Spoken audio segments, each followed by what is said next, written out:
رسول اللہ صلی اللہ علیہ وسلم نے اس وقت جب آپ کے گرد صحابہ کی ایک جماعت بیٹھی ہوئی تھی فرمایا کہ مجھ سے بیعت کرو اس بات پر کہ اللہ کے ساتھ کسی کو شریک نہ کرو گے، چوری نہ کرو گے، زنا نہ کرو گے، اپنی اولاد کو قتل نہ کرو گے، اور نہ عمدن کسی پر کوئی ناحق بہتان باندھو گے،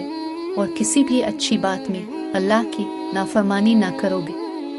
جو کوئی تم میں اس عہد کو پورا کرے گا تو اس کا ثواب اللہ کے ذمے ہے، اور جو کوئی ان بری باتوں میں سے کسی کا ارتکاب کرے اور اسے دنیا میں اسلامی قانون کے تحت سزا دے دی گئی تو یہ سزا اس کے گناہوں کے لیے بدلہ ہو جائے گی، اور جو کوئی ان میں سے کسی بات میں مبتلا ہو گیا